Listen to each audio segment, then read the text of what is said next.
রোজা রাখার সাথে সাথে যে ব্যক্তি রমজান মাসের রাত্রিতেও ইবাদত করবে, তো মুহাদ্দিসিনে কেরামগণ বলছেন রাত্রিতে কমা রমাদানা, এবং যে ব্যক্তি রমজান মাসের রাত্রিতে দাঁড়িয়ে দাঁড়িয়ে ইবাদত করবে এর ব্যাখ্যা করছেন তারাবির নামাজ। কিসের নামাজ ভাই?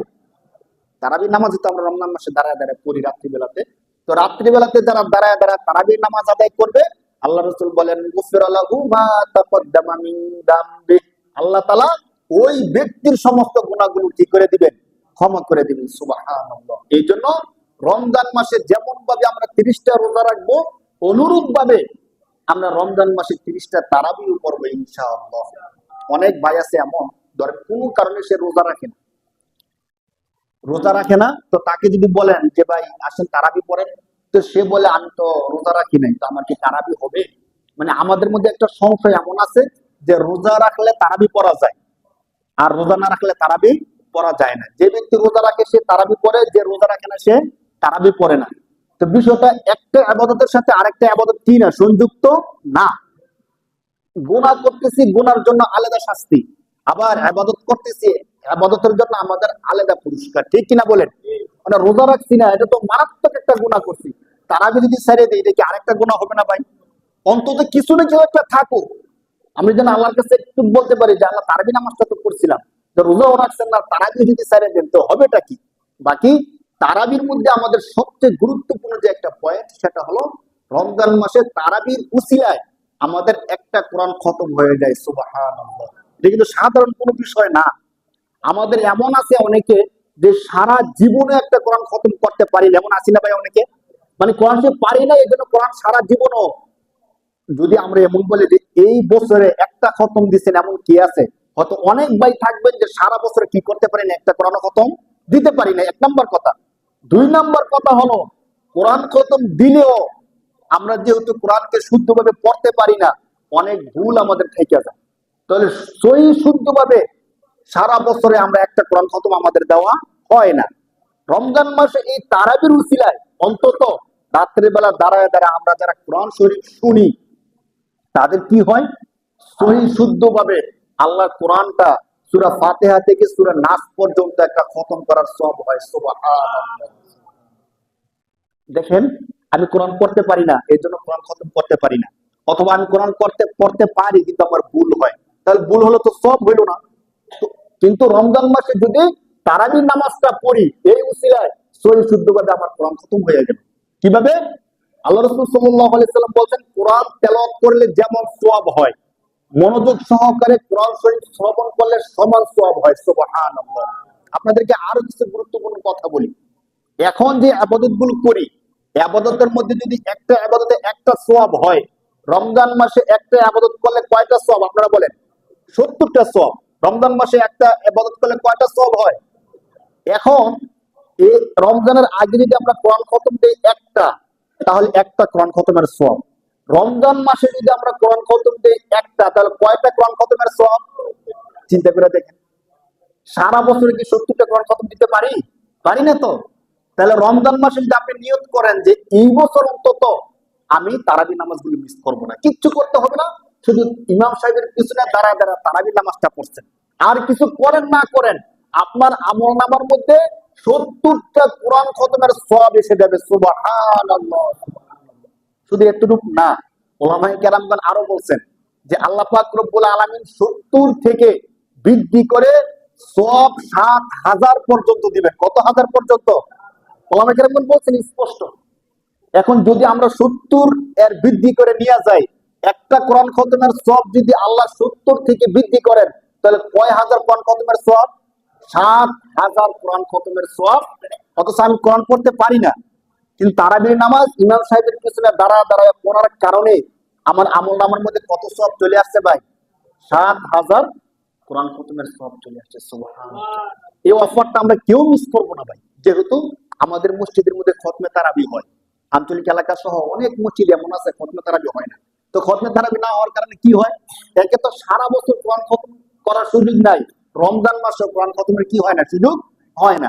তো আমাদের মসজিদে কোরআন খতম হয়, এটা আমাদের জন্য অনেক বড় ভাগ্যের বিষয় না ভাই?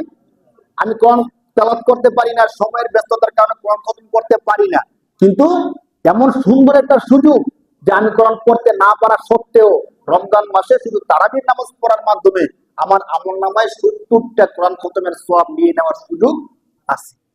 এই জন্য আপনাদেরকে আমি বিশেষভাবে বলবো, যেহেতু রমজান মাস সামনে আসতেছে, এখন থেকে আমরা নিয়োগ করি যে রমজানের একটা তারাবির জন্য না ছুটে, যদি আমরা কোথাও যাই, এখানে তারাবি পড়ছি তো বিশেষ কারণে অন্য জায়গায় যাব, তখন খবর নিব যে এখানে যাব ওখানে খতমে তারাবি আছে কিনা, থাকে আশেপাশে মসজিদে হলো থাকে, যেখানে খতমে তারাবি আছে ওখানে গিয়ে আমরা কি করব, নামাজটা তারাবি নামাজটা পড়ার চেষ্টা করবো। যেহেতু বাংলাদেশের প্রায় মসজিদে একই ক্যাটাগরিতে তারাবি নামাজটা পড়া হয়। প্রথম কিছুদিন দেড় পারা পড়া হয়, 6 দিন, এরপর থেকে 1 পারা করে পড়া হয়। এটা ইসলামী ফাউন্ডেশন থেকে বলে দেওয়া আছে। বাংলাদেশের অধিকাংশ মসজিদ এইভাবেই হয়। কিছু কিছু মসজিদে 1.5 পারা 2 পারা ভিন্নতা আছে, কিন্তু অধিকাংশ মসজিদে এইভাবে হয়। এই জন্য আমরা চেষ্টা করব অন্তত রমজান মাসে যেন আমার একটা কোরআন খতম হয়। এই ক্ষেত্রে অনেকে বলে যে রমজান মাসের তারাবির নামাজ কি 8 রাকাত নাকি 20 রাকাত। তো আমরা এই বিষয়ে না গিয়া আমরা বলবো, যদি কেউ 8 রাকাত পরে রমজান মাসে তারাবি, তার কি কোরআন খতম হইলো ভাই? এখন ছোট্ট একটা প্রশ্ন, 8 রাকাত পড়বো নাকি 20 রাকাত পড়বো? তো 8 রাকাত পড়লে তো 8 রাকাতই পড়লাম। যদি 8 রাকাত না পড়ে 20 রাকাত পড়ি, তাহলে কি আমাদের গুনাহ হবে? মানে তাদেরকে যদি আমরা প্রশ্ন করি যে 8 রাকাত, যারা 8 রাকাত পরে শুধু 20 রাকাত পড়বে না বা 20 রাকাত তারাবি না এমন বলে, তাদেরকে যদি বলি যে আচ্ছা, যারা 20 রাকাত পড়ে তারা কি গুনাহ করে নাকি সওয়াব করে, কি বলবে বলে? সওয়াব করে। স্বাভাবিক, রমজান মাসে যত বেশি তারাবি নামাজ তো নফল ইবাদত না, মুস্তাহাব ইবাদতের মধ্যে, তো যত বেশি ইবাদত করা যায় ততই সওয়াব। তো আল্লাহ রাসূল সাল্লাল্লাহু আলাইহি ওয়াসাল্লাম যেহেতু তারাবি নামাজটা পড়ছেন, কত রাকাত পড়ছেন কোন হাদিসের মধ্যে নাই। বুখারী শরীফের হাদিসের মধ্যে এতটুকু শুধু আছে, আম্মা জান আয়েশা রাদিয়াল্লাহু তাআলা আনহা বলেন যে আল্লাহ রাসূল সাল্লাল্লাহু আলাইহি ওয়াসাল্লাম মানুষদেরকে নিয়ে নামাজ পড়ছেন। ইতিহাসটা ছোট্ট করে বলি, রমজান মাসে আল্লাহ রাসূল সাল্লাল্লাহু আলাইহি ওয়াসাল্লাম এশার নামাজের পরে মসজিদের মধ্যে বসে বসে মসজিদের মধ্যে নামাজ পড়তেছিলেন। তখন সাহাবায়ে কেরাম কেউ ছিল না, কিছু সাহাবী দেখছেন। তখন সাহাবারা নিয়োগ করছেন আল্লাহ রাসূল রাত্রিবেলা নামাজ পড়ে আমরা রাসূলের সাথে নামাজ পড়ব। পরের দিন সাহাবায়ে কেরাম রাসূলের সাথে এসে যুক্ত হয়ে গেছেন, রাসূল কিছু বলেন নাই। আল্লাহ রাসূল সাল্লাল্লাহু আলাইহি ওয়াসাল্লামের সাথে সাহাবায়ে কেরাম কি হয়ে গেছেন, নামাজের মধ্যে শরীক হয়েছে। তো আল্লাহ রাসূল সাল্লাল্লাহু আলাইহি ওয়াসাল্লাম যখন দেখছেন যে অনেক সাহাবায়ে কেরাম নামাজে যুক্ত হয়ে গেছেন, এর পরের দিন আল্লাহ রাসূল সাল্লাল্লাহু আলাইহি ওয়াসাল্লামকে তারা মসজিদে এসে দেখেন রাসূল নামাজ পড়তেছে না। রাসূল ওই দিন তাদেরকে নিয়ে আর নামাজ পড়ে নাই। কেন পড়ে নাই? হাদিসের মধ্যে আসছে, মুহাদ্দিসিন কেরামগণ বলেন যে আল্লাহ রাসূল যদি নামাজ পড়তে থাকতো ধারাবাহিকভাবে, আর সমস্ত সাহাবায়ে কেরামগণ তখন তো আল্লাহ রাসূলের সাথে নামাজে এসে যাইতো, তো প্রতিদিন পড়ার কারণে এই নামাজটা উম্মতের উপর ওয়াজিব হয়ে যেত। কি হয়ে যেত বলেন? যদি কেউ ছাইড়ে দেয় তাহলে গুনাহগার হইতো। এর জন্য রাসূল সাল্লাল্লাহু আলাইহি ওয়াসাল্লাম সাহাবায়ে কেরামকে নিয়ে আর কি করে নাই, নামাজটা 3 দিন পর্যন্ত এটা পাওয়া যায়। এরপরে রাসূল আর কিছু পড়ে নাই। কত রাকাত পড়ছেন এটাও রাসূল বলে নাই, এবং কিভাবে পড়ছে এই কথা হাদিসের মধ্যে নাই। শুধু এতটুকু হাদিসের মধ্যে, সহিহ হাদিসের মধ্যে আসছে। এরপরে আল্লাহ রাসূল সাল্লাল্লাহু আলাইহি ওয়াসাল্লাম চলে যাওয়ার পরে হযরত ওমর রাদিয়াল্লাহু তাআলা আনহু, উবাই ইবনে কাব রাদিয়াল্লাহু তাআলা আনহু, যিনি হাফিজুল কোরআন ছিলেন, সাহাবায়ে কেরাম যেহেতু আল্লাহ রাসূল তারাবি নামাজ পড়ছেন, তো সাহাবায়ে কেরামও নিজে নিজে নামাজ পড়তেছিলেন। রমজান মাসে এশার নামাজের পরে সাহাবায়ে কেরাম নফল নামাজের নিয়তে সবাই মসজিদের মধ্যে নামাজ পড়তেছেন বিক্ষিপ্তভাবে। কেউ কোনার দাঁড়ায়, কেউ বারান্দায় দাঁড়ায়, কেউ মসজিদের মাঝখানে দাঁড়ায়, সবাই নামাজ পড়তেছিলেন। তো ওমর রাদিয়াল্লাহু তাআলা আনহু কি করলেন, সমস্ত সাহাবাদেরকে একসাথে করলেন। একসাথে করে বলেন যে এইভাবে বিক্ষিপ্ত নামাজ পড়লে কেমন দেখা যায়। আমাদের মধ্যে উবাই ইবনে কাব, তার কেরাত খুব সুন্দর, হাফেজে কোরআন, সে নামাজ পড়াবে, কোরআন তেলাওয়াত করবে, আর আমরা সবাই দাঁড়ায় দাঁড়ায় কি করব, শুনবো। কত রাকাত? 20 রাকাত। কত রাকাত বলেন? হাদিসের মধ্যে আসছে 20 রাকাতান, 20 রাকাত। উমর রাদিয়াল্লাহু তাআলা আনহু, উবাই ইবনে কাব রাদিয়াল্লাহু তাআলা আনহুর ইমামতিতে সমস্ত সাহাবায়ে কেরামগণ কত রাকাত নামাজ পড়তে বলেন? যদি 20 রাকাত না হয়ে 8 রাকাত হইতো কথার কথা, তখন কি সাহাবী কেউ বলতো না যে ওদের 20 রাকাত কে, আল্লাহ রাসূল তো পড়ছে 8 রাকাত, তো আমরা 20 রাকাত পড়বো কেন? তখন কেউ কি বলতো না বলেন? ওমর রাদিয়াল্লাহু তাআলা আনহু এই যে 20 রাকাতের সিস্টেম করে দিলেন, এরপরে ওসমান রাদিয়াল্লাহু তাআলা আনহু আসছেন, তিনিও কত রাকাত ইয়া করছেন? 20 রাকাত। এরপরে আলী রাদিয়াল্লাহু তাআলা আনহু আসছেন, তিনিও কত রাকাতের করছেন? 20 রাকাতের। শুধু এতটুক না, 4 মাযহাবের 4 ইমাম, ইমাম আবু হানিফা, ইমাম শাফি, আহমদ ইবনে হাম্বল, ইমাম মালিক রাহমাতুল্লাহ আলাইহি, প্রত্যেকে 20 রাকাতই করছেন। শুধু ইমাম মালিক রাহমাতুল্লাহ আলাইহি আরেকটু বৃদ্ধি করে 34 রাকাত করছেন। কম না, আর কি করছেন? বাড়াইছেন। এখন আমরা যদি এইদিকে না যাই, আমরা এতটুকু বলি যে রমজান মাসে যত বেশি আবাদত করা যায় ততই ভালো, যত বেশি আবাদত করা যায় ততই কি ভালো। 8 রাকাত না পড়ে যদি আমরা 20 রাকাত পড়ি, তাহলে নামাজ বেশি পড়লাম কত রাকাত? 12 রাকাত। কত রাকাত বেশি পড়লাম ভাই? 12 রাকাত। নামাজের মধ্যে সেজদা আছে কয়টা? 2টা করে সেজদা হলে 24টা সেজদা আছে। তো আমরা রমজান মাসে 12 রাকাত বেশি পড়লে, যারা 8 রাকাত পড়ছে তাদের থেকে 24টা সেজদা প্রতিদিন বেশি দিলাম, ঠিক কিনা বলেন?